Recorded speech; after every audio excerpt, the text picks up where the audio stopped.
Clap de début, bonjour, bienvenue dans cette vidéo où je suis encore sous la maladie. Oh, il y a Spark qui fait coucou. C'était trop bien ça. Alors oui, bonjour. Donc aujourd'hui, je triche un peu pour la vidéo, non pas journalière, mais la vidéo qui sort tous les 2 jours, qui n'a pas de terme. Je triche un peu, parce qu'aujourd'hui, je vais parler des jeux auxquels j'ai joué donc, durant le mois qui s'est écoulé depuis la dernière vidéo de ce genre.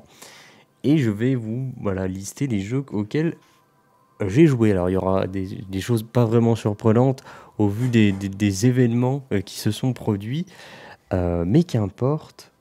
Je souhaitais faire cette vidéo. Je le fais toujours un petit peu avant la fin du mois. C'est plus pratique pour moi.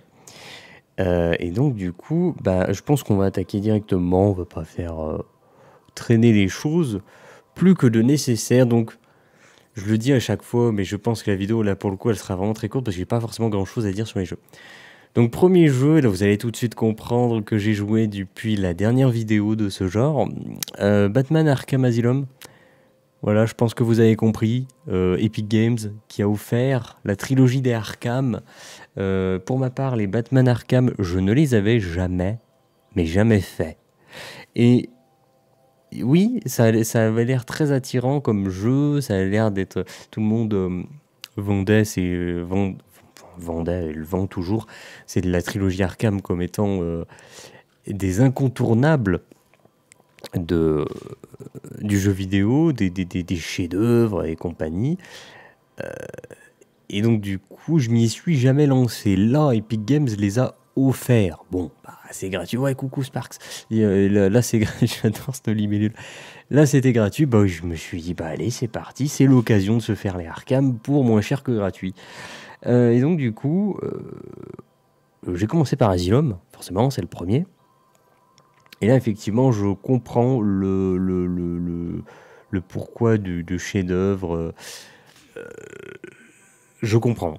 Je comprends. Et clairement, Asylum est pour moi un excellent jeu qui, si vous vous dites gamer, pour votre culture, je pense qu'il est important de faire Arkham Asylum. Je pense que c'est vraiment un monument, une étape dans le monde du jeu vidéo qui a été franchie à ce moment-là, à la sortie de ce jeu-là. Je pense que vraiment, il est important pour votre culture de gamer de vous faire Arkham Asylum, au moins Arkham Asylum. Ensuite, suite logique, deuxième jeu que j'ai fait, c'est Arkham City. Eh ben oui, forcément. Je me suis fait Arkham City dans la foulée. Alors City, on a démarré, là, on a été beaucoup plus parti dans de l'open world avec beaucoup de quêtes secondaires. Ça m'a moyen plu. Les quêtes secondaires, de toute façon, je les ai pas faites. J'en ai rien à cirer, c'était pas intéressant.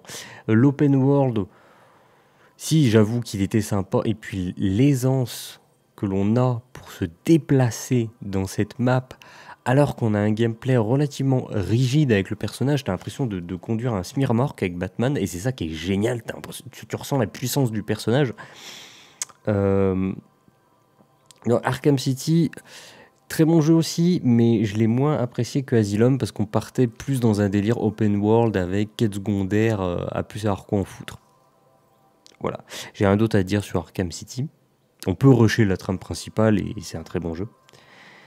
Et ensuite, Arkham Knight, troisième jeu que j'ai fait, Batman Arkham Knight, forcément, pour clôturer cette trilogie. Alors je sais qu'il y a Batman Origins aussi, qui est sorti, mais je sais pas si je le ferai.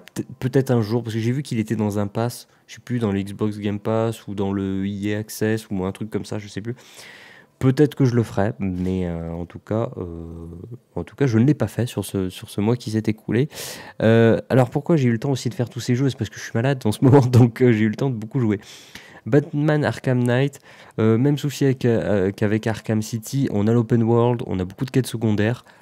Par contre, elles sont beaucoup plus intéressantes, l'open world est beaucoup plus plaisant, mais on a vraiment cet aspect relou et redondant de faire des quêtes secondaires inintéressantes, et que si tu les fais pas, le problème c'est que dans ta trame principale, elles vont te mettre des bâtons dans les roues. C'est-à-dire, dans ta quête principale, tu auras un moment, peut-être tu vas aller d'un point A à un point B, et si tu fais pas les quêtes secondaires, tu auras plein de petites merdes, des camps ennemis, des chars d'assaut qui patrouillent, ouais, des chars d'assaut, ouais. Ok, c'est vrai.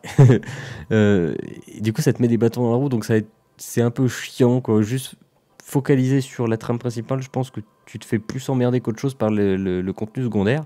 Et si tu t'intéresses au contenu secondaire, et ben c'est très répétitif, en plus d'être chronophage, forcément. Par contre, le gameplay est ouf, il est vraiment ouf. La Batmobile, c'est un plaisir monstrueux. Mais pour clôturer avec cette trilogie des Batman Arkham, il y a un souci, c'est que dans Asylum, c'était bien parce que tu découvrais le gameplay, donc le jeu te prenait par la main et tu découvrais petit à petit. Arkham City, c'était plus le cas, tu avais directement le gameplay et on te rajoutait des choses. C'était lourdingue. Et Arkham Knight, je pense qu'on allait trop loin. Il y a trop de combinaisons de touches, il y a trop de gadgets, il y a trop de... C'est lourd. C'est plus... T'as passé à un stade où, je vais être violent, mais c'est plus amusant. C'est un travail. En fait, dans Arkham Knight, t'as beaucoup de passages où t'es en mode... En fait, là, je suis en train de bosser.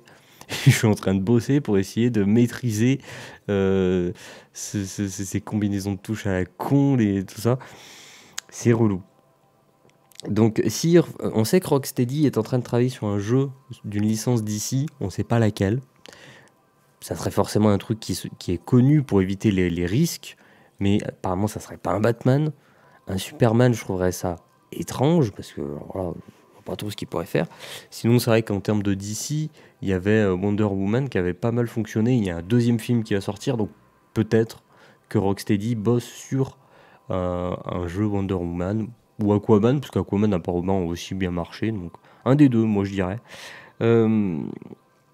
Donc voilà, et à côté de ça, il y a Warner Bros qui apparemment ont commandé un autre jeu Arkham, mais qui serait pas de Rocksteady. Donc je comprends pas, surtout que normalement Arkham c'était Rocksteady qui avait les licences Batman et tout. Donc je sais pas ce qui se goupille en ce moment, c'est un peu compliqué. On verra bien par la suite. En tout cas, je me suis fait la trilogie Batman Arkham, c'était plaisir. J'avais dit que cette vidéo était courte et en fait elle l'est pas. En sachant que je fais toujours en sorte d'avoir des vidéos de moins de 10 minutes, mais j'y arrive pas toujours. Et dernier jeu auquel j'ai joué, non, ce n'est pas celui que vous voyez. Enfin, si, c'est le dernier qui est joué, c'est Spyro forcément, mais le dernier jeu que j'ai terminé, c'est Call of Duty World War II. Je n'avais pas fait ce Call of. Je n'ai pas fait le dernier non plus, mais il n'a pas de solo le dernier, donc rien à secouer. En plus, je crois que le prochain Call of, la Modern Warfare, qui va sortir dans pas long, si je dis pas de bêtises, peut-être je dis des grosses conneries. Donc j'ai fait World War II, le solo, hein, bien entendu. En fait, le problème, c'est que les Batman Arkham, ce qui est cool, c'est qu'en termes de mise en scène, c'est une claque. À chaque fois, c'est des claques. Tu te prends des claques en permanence, mise en scène. Que ce soit des mises en scène vraiment anodines pour activer une action ou des mises en scène pour des cinématiques ou quoi que ce soit d'autre, c'est vraiment des claques. Là, Call of, quand je suis allé sur Call of World War II, waouh, ah ouais, mise en scène, on n'est pas... non, pas terrible. Hein. Pas terrible du tout. C'est pas terrible du tout, et puis c'est vrai qu'après, comme je dis, quand tu as un bagage de gamer, le problème c'est que il y a des choses qui sont très éculées. En l'occurrence, la Seconde Guerre mondiale, c'est bon, quoi. On a fait le tour. C'est vrai qu'on a fait le tour. Moi, j'étais le premier à être très content de voir qu'un Call of retournait en Seconde Guerre mondiale. Mais à y jouer, les mecs n'ont pas su renouveler l'expérience de la Seconde Guerre mondiale en FPS. Mais je pense que clairement, là, le jeu s'adresse au nouveau public. Depuis le dernier, c'était le 5, c'était Call of 5, qui se passait en Seconde Guerre mondiale. Depuis, il y a un nouveau public, donc je pense que clairement, il a visé ce public-là, donc refaire ce qu'ils ont déjà fait de nombreuses fois. Donc du coup, pour moi, c'était pas très intéressant, je ne veux pas le mentir. Voilà, donc c'est tout pour les jeux que j'aurais fait depuis la dernière vidéo des jeux auxquels je joue.